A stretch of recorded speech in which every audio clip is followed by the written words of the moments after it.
Welcome to Lifestyle360. I'm your host, J.R. Stewart, and this is my very special and honored guest, Ms. Pat Hawkins. Pat, welcome to Lifestyle360. Thank you for coming by. Thank you for inviting me. And Pat, you have a very interesting story that we would like for you to share with our listening audience. I know that you've gone through just a rapid amount of weight loss. And we're hoping that you can share not only what you're doing, but more importantly, how do you not fall off the wagon? I mean, people get on programs, they start, they lose some weight, and before you know it, they've gained it all back, and then they just repeat the cycle over and over. But not only do you stay with your program, but because the last time we talked, you lost even more weight, so you were still on your program and still being able to maintain it. So please share with us your secret. We want to hear. Well, I will kind of talk about my story because some of the things that you just mentioned has actually been my story in the past. I have dieted, and every time I would diet, I would lose weight and get off the diet and then start back eating the same crap that I was eating before and then gain all the weight back. But the key was every time I would gain the weight back, I would gain an additional 20 to 30 pounds. Wow. And after you do that over a 20-year period, you find yourself bigger than ever, and you realize, and I started saying to myself, I wish I had never gone on a single diet, because just doing those crash diets, they're great if you're trying to lose 5 pounds or 10 pounds because you're trying to get into a dress or something like that, but it is not a lifestyle change. And so I started thinking about it, and I ended up being diagnosed with high blood pressure. And so I was thinking, you need to do something, but it didn't still quite hit me that I needed to do something. Okay. I did have an episode with my heart. I had to go to the hospital for a couple of days. Still didn't quite hit me. I knew I needed to do something. And it's odd, I think back now of how odd it is that I started experiencing issues with my weight, but it still really didn't hit me, because one of the things that we do when you become obese, one of the two things that we all have the same story is you avoid the scale, and number two, you avoid pictures. Now, is that a psychological thing? Is that just immediate feedback that you don't want to receive, or what's the mental part of that? What's the block? The mental part of that is these are tools that won't allow you to lie to yourself. Okay, I see. So they allow you to continue to lie to yourself that you're not as bad as you are. Because when you see a picture and you actually see yourself, even though we look in the mirror every day, it's totally different seeing yourself in a picture. Yes, it is. And so that picture tells you the truth, and that number on the scale tells you the truth. And so it allows you to keep lying to yourself. To become obese, morbidly obese is how they classify us. And even though I've lost a lot of weight, I'm still classified as morbidly obese. And so I started having all these issues. And I went to the doctor one day, and I got on the scale from just a normal visit. I believe it was my OB-GYN visit, and that number read 343 pounds. You are kidding me. I am not kidding. 340? 343. 343. And I don't know what it was about that magic number. The only thing that I can think of is that that number was so close to 350. And I just remember thinking, because I would make all these excuses myself, the same excuses that I hear other obese people make. And these excuses are, there are plenty of skinny people who eat the same crap that I eat and don't gain weight. I can't worry about them. Right. I would make the same excuses that, my high blood pressure may not be weight because there are plenty of skinny people with high blood pressure. Right. So you rationalize all of these things in your mind to avoid doing what you know you need to do in order to lose weight. So it took that number for me to see that number for me to say, you have to do something or you're going to be 400 pounds. And at my max weight, I reached 345, so I topped you by 2 pounds. 2 pounds. Wow. That is interesting. Okay, so let's talk about the mechanics of what you mean. So you now you have this feedback, you have this number, and you can't run away from it, like you said. You have to deal with it now. You're visiting your doctor. You have some health issues. So what was, because people always say, well, next week I'm going to start, I'm going to do this, and there's always some in the future event, and somehow the future never quite gets there. So what was it for you? And you had to start somewhere, and you had to make up your mind to do it, and then you just started doing it. So talk to us about that process. So what I started doing was, the first thing that I realized, I didn't do a ton of research. I've done research over the years. We've all done research on how to lose weight. So I've pretty much done that. So, but one of the main things that in my recent research was that I found that sugar was one of the main culprits that over the years studies have shown that as high blood pressure, heart disease, clogs your arteries. Yes, just about every bad thing that happened to us always traces back to sugar. Yes. And it's not fat, it's not trans fat, it traces back to sugar. That's correct. So the first thing that I did was cut sugar out of my diet as much as I can. Of course, if you're buying anything that's prepackaged, everything has sugar in it. Correct. But the sugar that I could control was adding sugar to my coffee. I don't add sugar to my coffee. I gave up all sugary drinks. I gave up all fruit juices. Of course, I wasn't a big soda drinker anyway, but I gave up. I don't buy any soda. But one of the hard things was for me to give up was my Monster drinks. They are full of sugar. Well, caffeine and sugar. Come from. That's right. So caffeine I had to give those up. So that was where I started, was with sugar. And so I started that, I believe it was February of 2017, was when I gave up sugar. So I wasn't really doing much else except trying to cut out I cut out red meat as well around that time. I cut out red meat. I eat red meat probably piece of red meat every couple of months, 3, 4, 5, 6 months. I don't eat it very often. And so those are the two major changes that I made. And then I got on the scale at home. I still hadn't gotten on the scale. So I got on the scale at home, and I remember because I haven't marked in my phone, was on May 25th, I had lost 20, I was down to 325. Wow, okay. And so that's when I marked my actual journey. That's when I decided you got to kick it up a notch. You have to start eating better.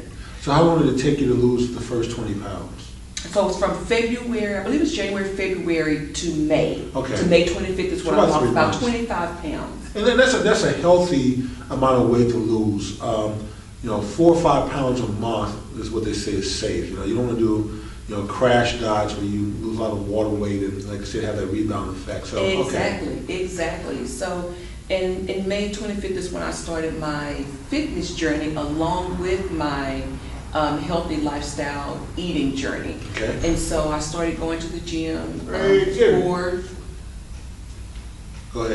to 5 times a week, every week. Okay. And so, and along with that is I just started watching my proportions, how much I was eating. I did kind of cut my carbs down. Okay. I don't eat very much bread. Too. And so I don't give them up completely, but I make concessions where I can. So if I have to, if I have to go to get a fast food meal, if I do that, I do eat fast food every now and again. Most of the time for lunch it would be salads. I don't do any burgers and stuff like that, or fried chicken, none of that type of stuff. If I go, most of the time it's a breakfast sandwich. And if I get something with sausage or whatever, I only eat half the bun. So we can all make little small changes, and all of those little small changes make a difference. And so, but one thing that I know a lot of people make losing weight a lot of work, and that is not what I wanted to do. I said, this has to be a lifestyle change, something that I can do forever. And counting calories, I did not want to measure food and count calories. I felt like that's just too invasive.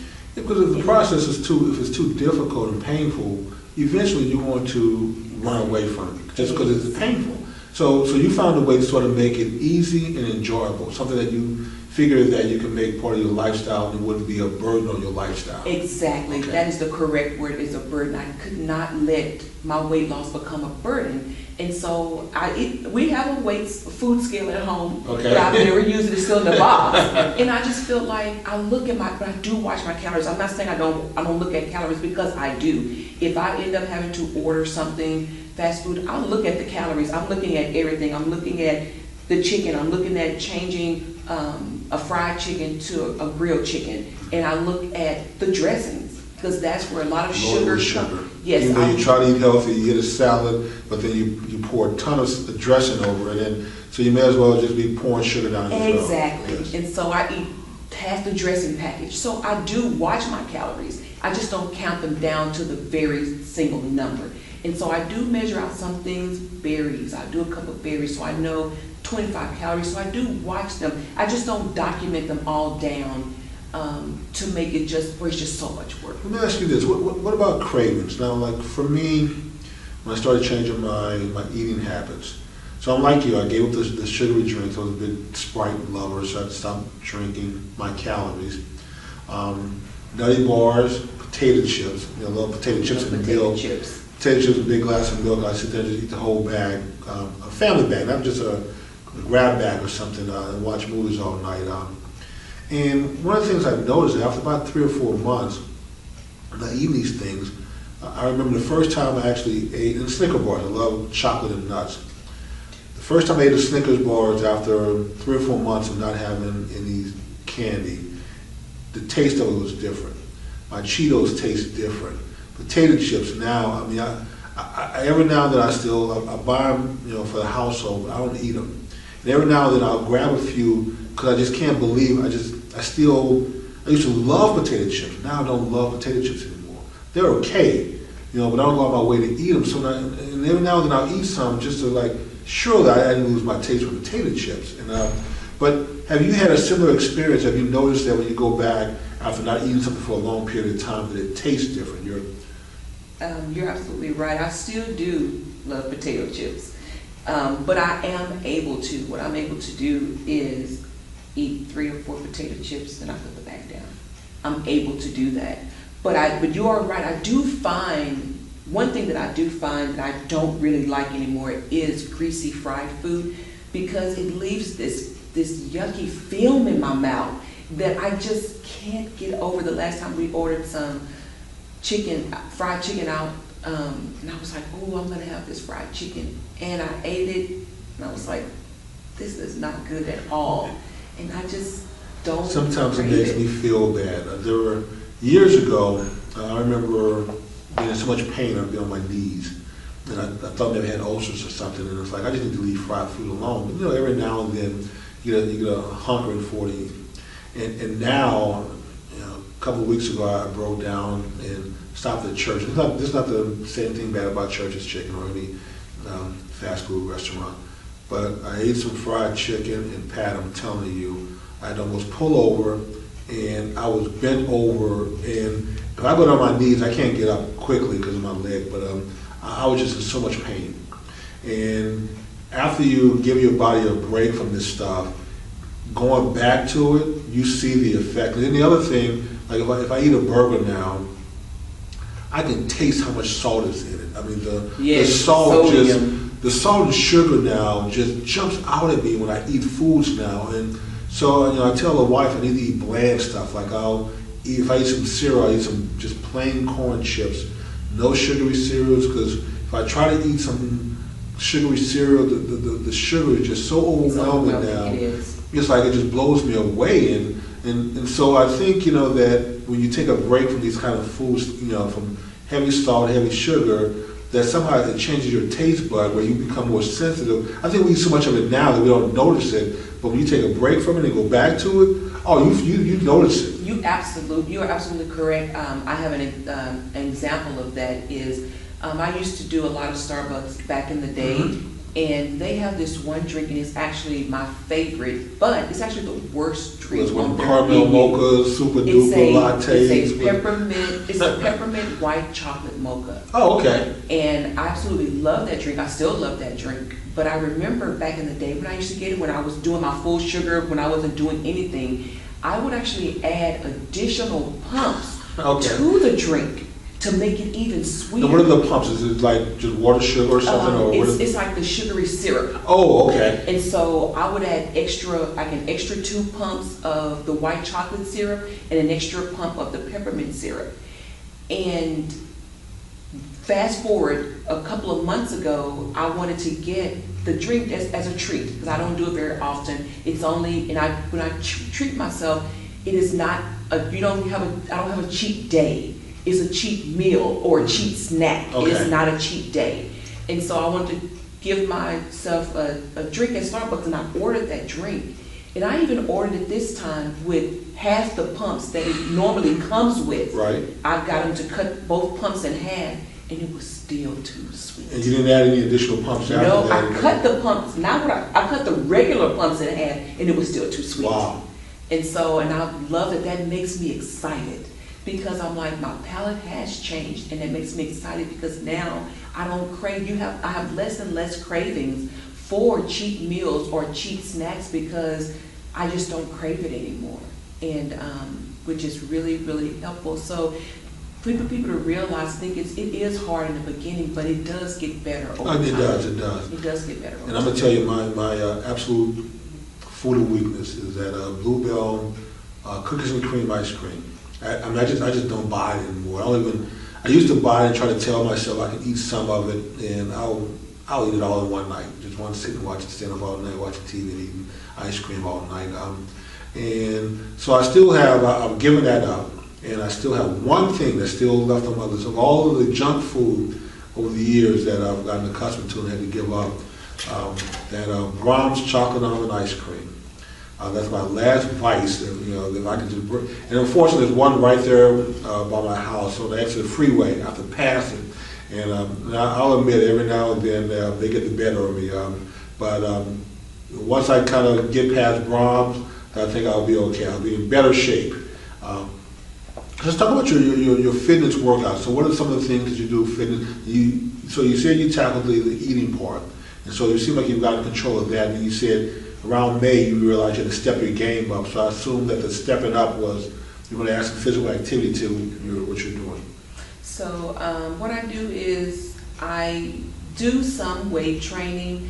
I kind of go back and forth with weight training and aerobic, and just focusing more on cardio. I kind of changed my focus from a lot of weight training, and I know a lot of people say you have to lift weights and do weight training, which I do. That is in my workout routine every single week. I just don't do a whole bunch of it, because I really wanted to just focus on losing weight, and I will focus on toning more so. Don't get me wrong about toning the fat. Like, I have extra skin that people say you just have to tone. Losing weight is not going to tone all the extra skin that I have. It's just I can't gain enough muscle to make up for the massive skin that I have. So for anybody saying you have to tone, that's not going to tone the skin. But so what I do now is I do a lot of different classes at the gym that I go to. I go to LA Fitness, and they have lots of different classes. So I do cycle class, the cycle spin classes. Okay. I do that. They have a body works class. I do that one, which is mostly with a lot of weights for your lower and upper body.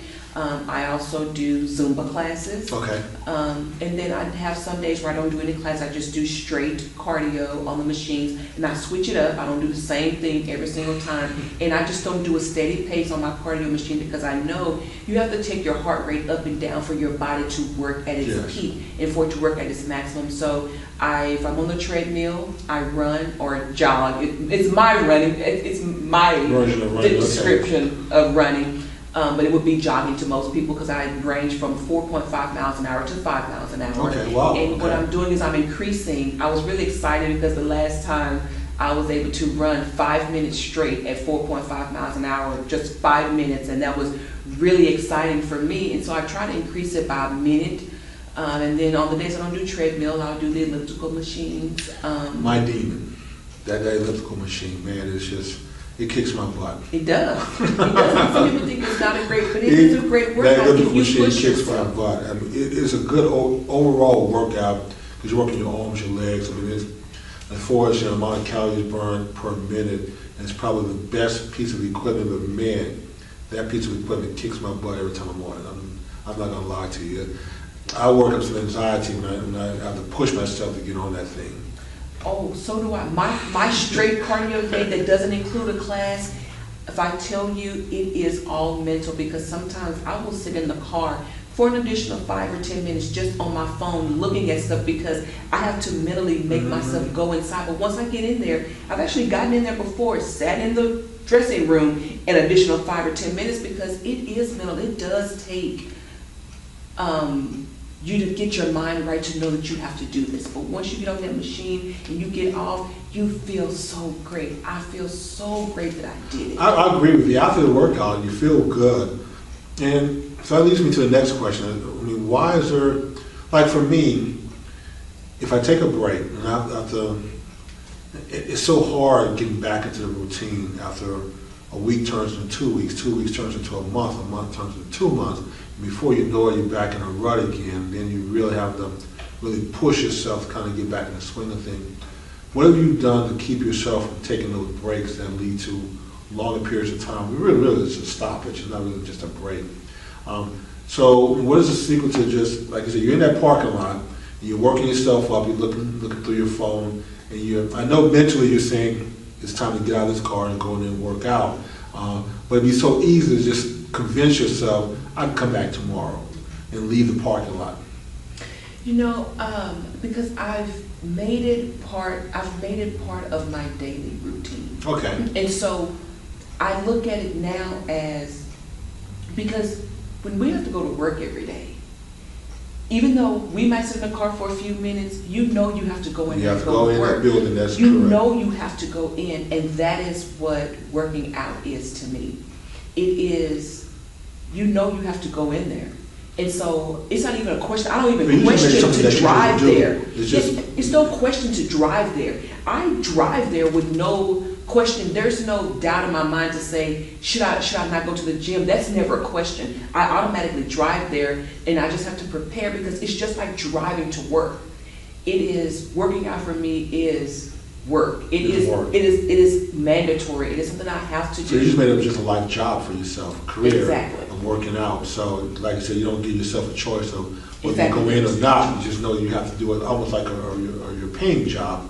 Well, this is a paying job too, because there's benefits to it from working out. So there's a reward for working out. Okay. It is a decision, and everything that we do is ultimately a decision, regardless of what anyone says.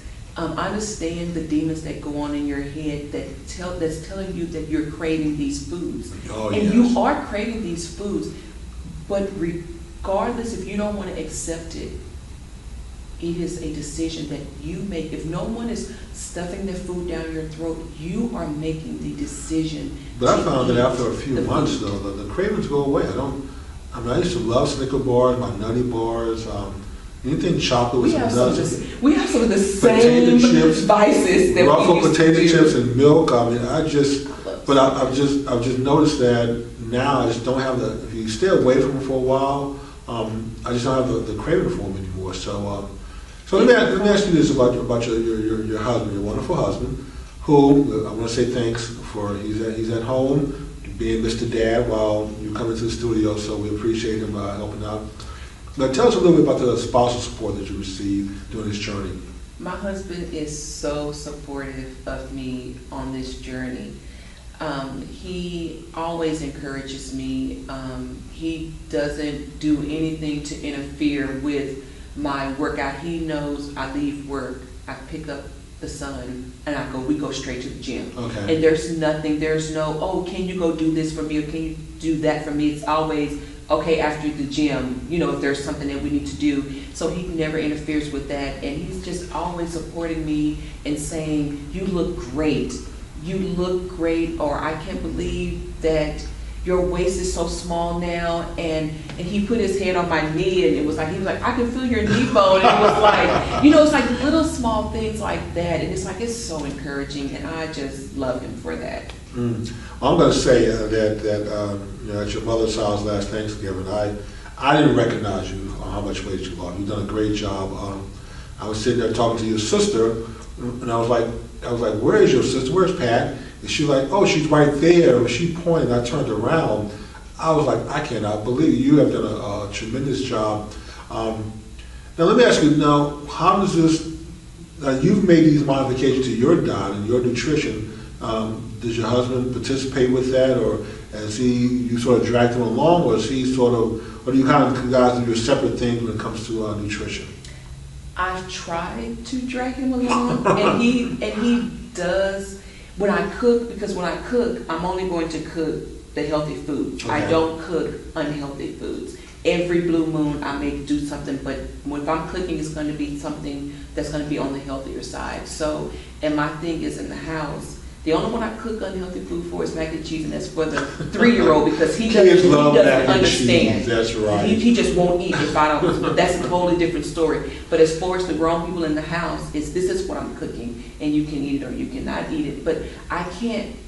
He has to make his own decision to come along in this journey with me. And sometimes he'll get on the wagon and he'll say, okay, I'm going to do it. And he'll last, like you said, he'll last for 2 weeks. But he does have a lot of other things going on. I'm making excuses for him, because if you can make the time to do the other things that you make the time to do, you can also just make time for that hour in the day in order for you to make it to the gym and to make the better choices. If, getting up earlier, preparing your lunch, make sure that you have a healthy lunch in order to take this. This is what I do. Make sure that I have something healthy that I can take for lunch and for snacks. So, he's slowly coming along to the journey, but I try to encourage him as much as I can as well to bring him along. But you can't force anyone else to do it. It has to be their decision. They have to realize that they have to be healthy for themselves. Now, I do want to take the time out to. So I know your husband is a realtor. So tell us the name of his real estate business. He works for the brokerage of Euphoria Realty. Okay. And he does do that. That's actually where he is right now. He's actually doing his continuing education right now. So my sister's actually watching the son for us. So he is a buyer's agent as well as a seller's agent. Okay. He does them both.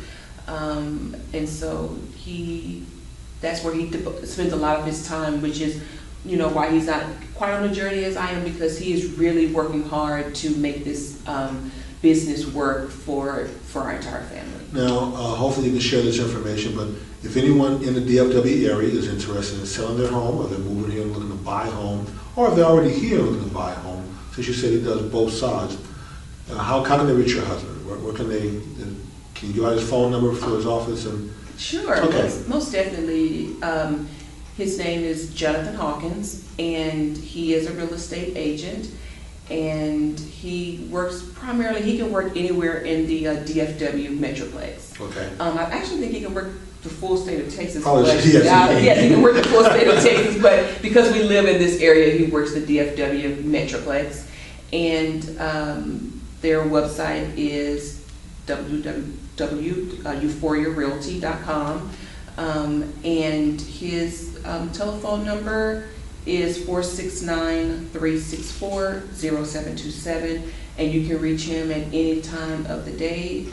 If he doesn't answer, he answers most of the time up till at 9-10 o'clock. If someone calls, he answers the phone, or if not, leave a message, he gets directly back with whoever it is who's calling. And we'll post a link and the phone number on the video. As we wrap up here, any important advice you want to offer to someone else who, like you said, may have found himself obesely or morbid obese and having to deal with the numbers of the scale of the photos? I deal with the photos. When I go back and look at video and stuff, I'm like, oh man, I need to lose weight. Somehow just wearing black didn't quite do it for me. That 20 pounds you say the camera adds, I believe the cameras add more weight to me than I have. But anyway, I still need to lose weight. So any additional advice at this point that you would like to offer to anyone who finds himself in a similar situation on not only how to get started, but how to stay started?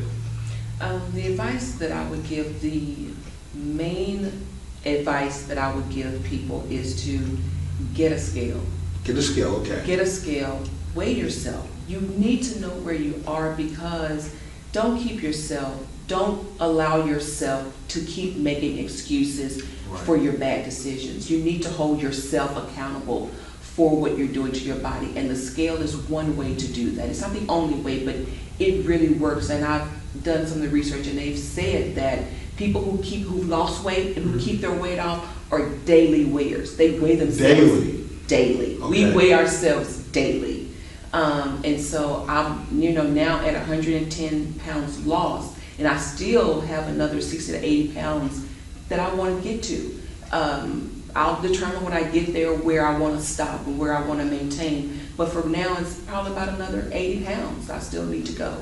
But that's number one, is to get a scale. And number two, make small changes. You don't have to go from 0 to 100. Oh, no, it's not happening overnight, that's correct. And so make small changes. Cut out sugar. If you're still not ready to give up your fast food, if you're ordering a number one, order the junior meal.